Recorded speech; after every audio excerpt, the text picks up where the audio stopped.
ನಮಸ್ಕಾರ ಗೆಳೆಯರೆ.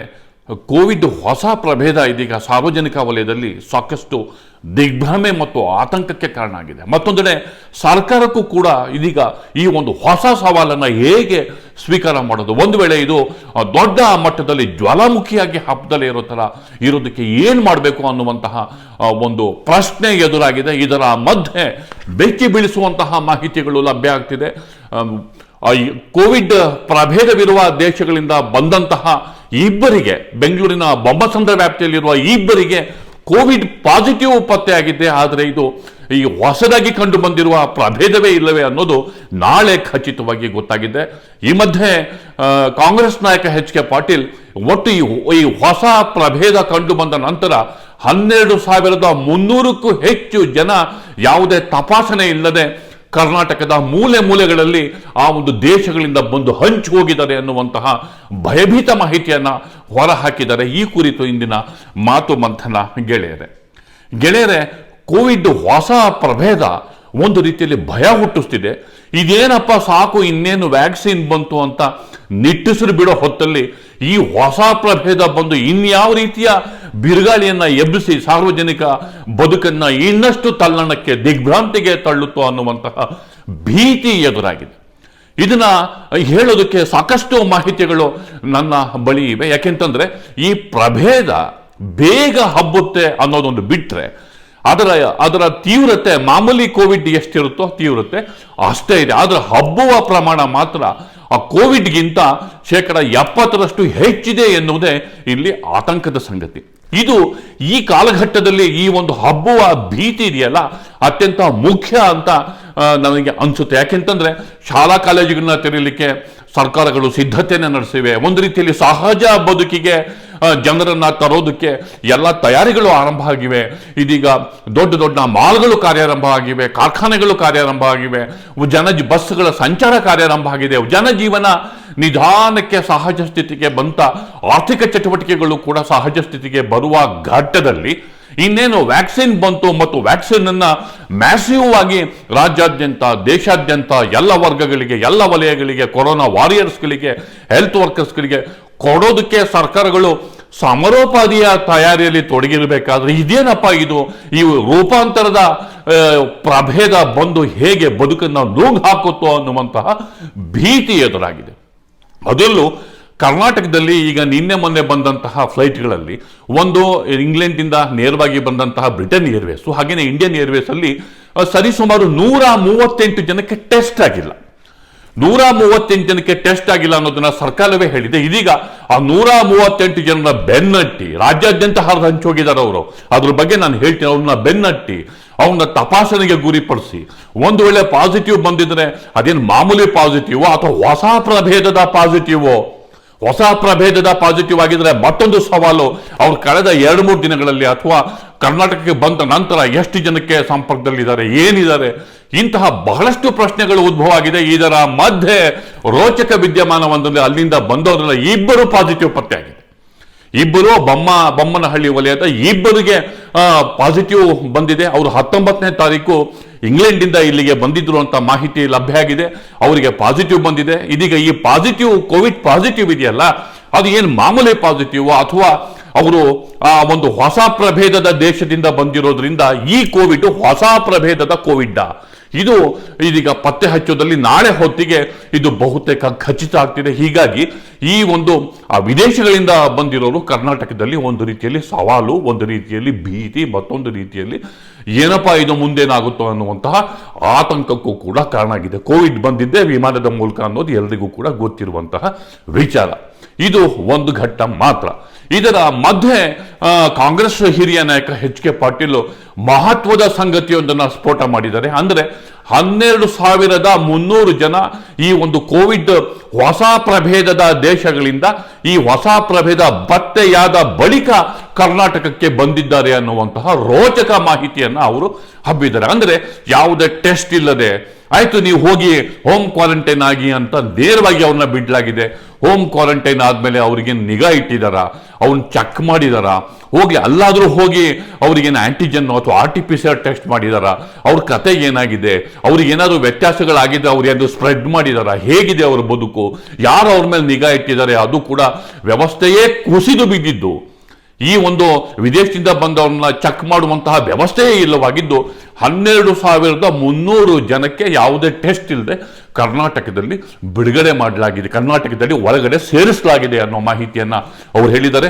ಬನ್ನಿ H.K. ಪಾಟೀಲ್ ಅವರು ಸಮಗ್ರವಾಗಿ ಏನ್ ಹೇಳಿದ್ದಾರೆ ನೋಡ್ಕೊಂಬೋಣ ಬನ್ನಿ. ಕೊರೋನಾ ಹೊಸ ವೈರಸ್ ಏನ್ ಬಂದ ಇದೆ, ಇದರಿಂದ ಅನಾಹುತ ಆಗ್ತದೆ ಅನ್ನೋದನ್ನ ಎಲ್ಲರೂ ಈಗ ಅಂದಾಜ್ ಮಾಡೋದಕ್ಕೆ ಪ್ರಾರಂಭ ಮಾಡಿದ್ದಾರೆ. ಹೌದು ಸರ್. ಈಗ ರಾಜ್ಯ ಸರ್ಕಾರದವರು 2,500 ಜನ ಬಂದಿದ್ದಾರೆ ಇತರ ರಾಷ್ಟ್ರಗಳಿಂದ ಅಂತ ಹೇಳಿ ಬೇಜವಾಬ್ದಾರಿಯಿಂದ ಮಾತಾಡ್ತಾ ಇದ್ದಾರೆ. ನೋಡಿ, ಈಗಾಗ್ಲೇನೆ ಈ ಪ್ರಭೇದ ಕೊರೋನಾ ಏನಿದೆ, ಇದು ಹೊಸ ವೈರಸ್ ಏನಿದೆ, ಇದು ಸುಮಾರು 7 ರಾಷ್ಟ್ರಗಳಲ್ಲಿ ಕಂಡು ಬಂದಿದೆ, ದೊಡ್ಡ ಪ್ರಮಾಣದಲ್ಲಿ ಅಲ್ಲಿ ಬರ್ತಾ ಇದೆ ಅನ್ನೋದನ್ನ ಸ್ಪಷ್ಟ ಆಗಿರುವಂತ ಹಿನ್ನೆಲೆ ಒಳಗೆ 7 ರಾಷ್ಟ್ರಗಳಿಂದ ಸುಮಾರು ನನ್ನ ಈಗ ಬಂದಿರತಕ್ಕಂತ ಮಾಹಿತಿ ಪ್ರಕಾರ 12,300 ಜನ. Right now the information with me, 12,300 people have arrived in Bangalore. ಅದು ಬ್ರಿಟನ್ ಇರ್ಬೋದು, ನ್ಯೂಜಿಲ್ಯಾಂಡ್ ಇರ್ಬೋದು, ಈ ಯುರೋಪಿಯನ್ ರಾಷ್ಟ್ರಗಳೇನಿವೆ, ಇಲ್ಲಿಂದ ಬಂದಿರತಕ್ಕಂತ ಜನ ಏನಿದ್ದಾರೆ 12,300 ಜನ. ನಮ್ಮ ದೇಶದಲ್ಲಿ ಈ ಹೌಸ್ ಕ್ವಾರಂಟೈನ್ ಏನ್ ಮಾತಾಡ್ತಿರಲ್ಲ, ಇದು ನಡೆಯೋದಿಲ್ಲ, ಇದು ಆಗೋದಿಲ್ಲ. It is not happening. Institutional quarantine ಮಾಡಿ ಅಂದ್ರೆ ನೀವು ಒಂದು ರೀತಿ ಇದನ್ನ ತಹಬದಿಗೆ ಇಡೋದಕ್ಕೆ ಸಾಧ್ಯ ಆಗ್ತದೆ. ನೀವು 12,500 ಬಂದಿಲ್ಲ, ಅವ್ರನ್ನ ಹೌಸ್ ಕ್ವಾರಂಟೈನ್ ಮಾಡಿದೀವಿ, ಅಲ್ಲೇನೆ ಪರಿಣಾಮಕಾರಿಯಾಗಿ ಮಾಡ್ತೀವಿ ಅಂತ ಹೇಳಿ ನೀವು ನಮ್ಗೆ ಹೊಡೆದ್ಬಿಟ್ರಿ ಅಂದ್ರೆ ಅದರಿಂದ ಕರ್ನಾಟಕವನ್ನ ಅನಾಹುತಕ್ಕೆ ತಾವು ತೆಗೆದುಕೊಂಡು ಹೋಗ್ತೀರಿ. H.K. ಪಾಟೀಲ್ ಅವರ ಪ್ರತಿಕ್ರಿಯೆನ ನಾವು ನೋಡಿದ್ವಿ. ಇದು ನಿಜಕ್ಕೂ ಆತಂಕಕಾರಿ ಸಂಗತಿಯನ್ನ ಅವರು ಬಹಿರಂಗಪಡಿಸಿದ್ದಾರೆ. ಒಂದು, ಈಗ 12,300 ಸಂಖ್ಯೆ ಇರುತ್ತೋ ಇಲ್ವೋ ಸರ್ಕಾರ ಡಿಸ್ಪ್ಯೂಟ್ ಮಾಡುತ್ತೋ ಬಿಡುತ್ತೋ, ಆದ್ರೆ ವಿದೇಶದಿಂದ ಬಂದವ್ರನ್ನ ಟೆಸ್ಟ್ ಮಾಡಿದೆ, ವಿದೇಶದಿಂದ ಬಂದವ್ರನ್ನ ಟೆಸ್ಟ್ ಮಾಡ್ದಲೇನೆ ಹೇಗೆ ಅವರಿಗೆ ಹೋಮ್ ಕ್ವಾರಂಟೈನ್ ಅಲ್ಲಿ ಇರಿ ಅಂತ ಹೇಳ್ಬಿಟ್ಟು ಬಿಟ್ಟಿದ್ದೆ ಅದು ಸೋಜಿಗವಾಗಿ ಕಾಣ್ತಿದೆ. ಒಂದ್ ಕಡೆ ಸರ್ಕಾರ ಕೋವಿಡ್ ಅನ್ನ ಕಂಟ್ರೋಲ್ ಮಾಡೋದಕ್ಕೆ ಹರಸಾಹಸವನ್ನ ನಡೆಸ್ತಾ ಇದೆ. ನಾವು ಇದಕ್ಕೋಸ್ಕರ ದುಡಿದಿರುವಂತಹ ಸರ್ಕಾರದ ಪ್ರತಿನಿಧಿಗಳಿರ್ಬೋದು, ಸಚಿವರು ಇರಬಹುದು, ಹಾಗೇನೆ ಕೊರೋನಾ ವಾರಿಯರ್ಸ್ ಇರ್ಬೋದು, ಎಲ್ರಿಗೂ ಕೂಡ ಅಭಿನಂದಿಸಲೇಬೇಕು. ಹೀಗಾಗಿ ಅವ್ರನ್ನ ಅಭಿನಂದಿಸ್ಲೇ ಇಲ್ಲಿ ಲ್ಯಾಪ್ಸ್ ಆಗಿದೆ ಅಂತ ಮೇಲ್ನೋಟಕ್ಕೆ ಅನ್ನಿಸ್ತಿದೆ. ಅಂದ್ರೆ ಸೆಂಟ್ರಲ್ ಗೌರ್ಮೆಂಟಿನ ಏನ್ ಗೈಡ್ಲೈನ್ಸ್ ಇದೆ, SOP ಇದೆ, ನಿಯಮಾವಳಿಗೆ ಅನುಸಾರ ಅದೇ ತರ ಅವರೊಂದು ಮಾನದಂಡ ಏನಿದೆ, ಆ ಮಾನದಂಡದ ಪ್ರಕಾರ ಅವ್ರನ್ನ ಹೋಮ್ ಕ್ವಾರಂಟೈನ್ ಅಂತಿದೆ, ಆದ್ರಿಂದ ಹೋಮ್ ಕ್ವಾರಂಟೈನ್ ಬಿಟ್ಟಿದೀವಿ ಅಂತ ಸಿದ್ಧ ಉತ್ತರ ಸಂಬಂಧಪಟ್ಟ ಅಧಿಕಾರಿಯಿಂದ ಸಿಗುತ್ತೆ.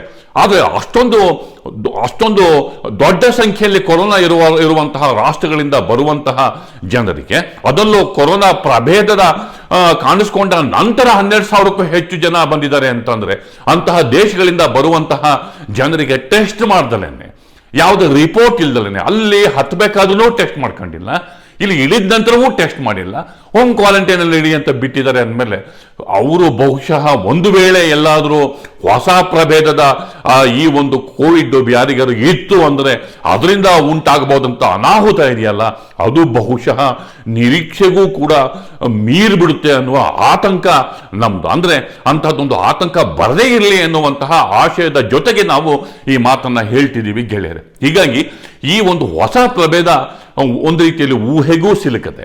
ತಜ್ಞರು ಹೇಳುವ ಪ್ರಕಾರ ಇದೀಗ ಹೊಸ ಪ್ರಭೇದ ಸ್ಪ್ರೆಡ್ ಮಾಡುತ್ತೆ, ದೊಡ್ಡ ಒಂದು ವೇಗವಾಗಿ ಸ್ಪ್ರೆಡ್ ಮಾಡುತ್ತೆ ಅನ್ನೋದನ್ನು ಬಿಟ್ಟರೆ ತೀವ್ರತೆಯಲ್ಲಿ ಈಗೇನು ಕೋವಿಡ್ ಇದೆ ಅದರಷ್ಟೇ ಇರುತ್ತೆ, ಮತ್ತು ಈಗೇನು ಟ್ರೀಟ್ಮೆಂಟ್ ಕೊಡ್ತಿದ್ದಾರೆ ಅದೇ ಟ್ರೀಟ್ಮೆಂಟ್ ಕಂಟಿನ್ಯೂ ಆಗುತ್ತೆ, ಮತ್ತು ಈಗೇನು ವ್ಯಾಕ್ಸಿನ್ ಕಂಡು ಹಿಡಿದಿದ್ದಾರೆ ಆ ವ್ಯಾಕ್ಸಿನ್ಗೆ ಅದು ರಿಯಾಕ್ಟ್ ಆಗುತ್ತೆ, ಆ ವ್ಯಾಕ್ಸಿನ್ ಇಂದ ಅದನ್ನು ಗುಣಪಡಿಸಬಹುದು ಅನ್ನೋ ಮಾತನ್ನು ಅವ್ರು ಹೇಳಿದ್ದಾರೆ.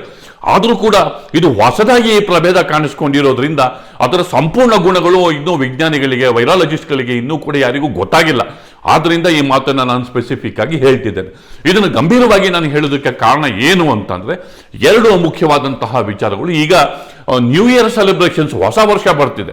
ಹೊಸ ವರ್ಷವನ್ನ ಸಂಭ್ರಮದಿಂದ ಸ್ವಾಗತ ಮಾಡೋದಕ್ಕೆ ಸರ್ಕಾರಗಳು ಏನೇ ಷರತ್ತುಗಳನ್ನ, ಏನೇ ಸ್ಟ್ರಿಕ್ಟ್ ಮೆಜರ್ಸ್ ಅನ್ನು ತಗೊಂಡ್ರು ಕೂಡ ಕೆಲವು ಗುಂಪುಗಳು, ಸಾರ್ವಜನಿಕರು ಅದನ್ನ ತಮ್ಮದೇ ರೀತಿಯಲ್ಲಿ ಬೇಜವಾಬ್ದಾರಿಯಿಂದ ಸೆಲೆಬ್ರೇಟ್ ಮಾಡೋದಕ್ಕೆ ಯುವಕರ ಪಡೆ ಮುಂದಾಗುತ್ತೆ ಅನ್ನೋದು ಎಲ್ರಿಗೂ ಗೊತ್ತಿರುವಂತಹ ವಿಚಾರ.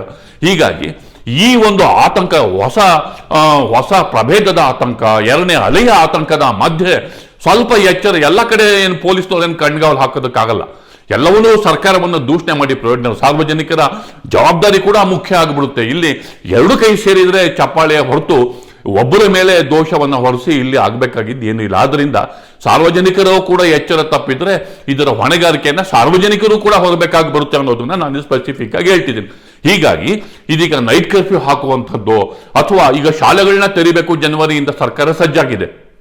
ಇದು ಈ ವೇಗವಾಗಿ ಹಬ್ಬುವಂತಹ ಈ ಒಂದು ಕೋವಿಡ್ ಇದೆಯಲ್ಲ, ಈ ಒಂದು ಹೊಸ ಪ್ರಭೇದ ಮಕ್ಕಳ ನಡುವೆ ಏನಾದರೂ ಬಂದರೆ ಇದು ಸಹಜವಾಗಿ ಪೋಷಕರಲ್ಲಿ ಮತ್ತು ಸರ್ಕಾರಲ್ಲೂ ಕೂಡ ಆತಂಕ ಉಂಟು ಮಾಡುವಂತಹ ಪ್ರಶ್ನೆ. ಆದ್ರಿಂದ ಶಾಲೆಗಳು ಓಪನ್ ಆಗದೆ ಮುಂದೂಡಲ್ಪಡುತ್ತಾ ಅನ್ನುವಂತಹ ಪ್ರಶ್ನೆ ಕೂಡ ಎದುರಾಗಿದೆ. ಹೀಗಾಗಿ ನಾಳೆ ನಾಡದ್ದು ಈ ಒಂದು ಅಲ್ಲಿಂದ ಬಂದಿರುವವರ ಈ ಒಂದು ಕೋವಿಡ್ ಟೆಸ್ಟ್ಗಳು ಅದರಲ್ಲಿ ಹೊಸ ಪ್ರಭೇದದಿಂದ ಆಗಿದೆಯಾ ಅನ್ನೋದು ಖಚಿತ ಆದ್ಮೇಲೆ ಮುಂದಿನ ಇನ್ನೊಂದು ವಾರದಲ್ಲಿ ಮುಂದೆ ಮೆಜರ್ಸ್ ಅನ್ನ ತೆಗೆದುಕೊಳ್ಳೋದಕ್ಕೆ ಅನುಕೂಲ ಆಗುತ್ತೆ ಅಂತ ತಜ್ಞರು ಅದನ್ನು ಹೇಳ್ತಿದ್ದಾರೆ. ಇವತ್ತು ಕೂಡ ಸಲಹಾ ಸಮಿತಿಯ ಕೋವಿಡ್ ತಾಂತ್ರಿಕ ಸಲಹಾ ಸಮಿತಿಯ ಮೀಟಿಂಗ್ ನಡೀತು.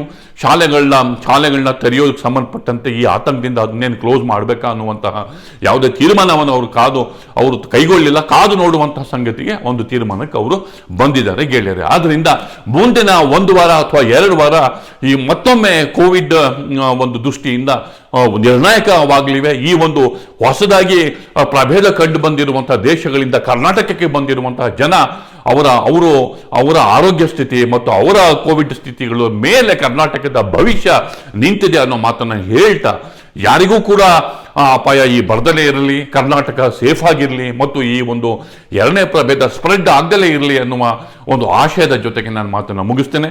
ದಯವಿಟ್ಟು ದಿ ಪೋಸ್ಟ್ ನೋಡಿ, ಲೈಕ್ ಮಾಡಿ, ಶೇರ್ ಮಾಡಿ, ಹಾಗೆಯೇ ಸಬ್ಸ್ಕ್ರೈಬ್ ಮಾಡೋದಕ್ಕೆ ಮರಿಬೇಡಿ ಗೆಳೆಯರೆ. ನಮ್ಮದು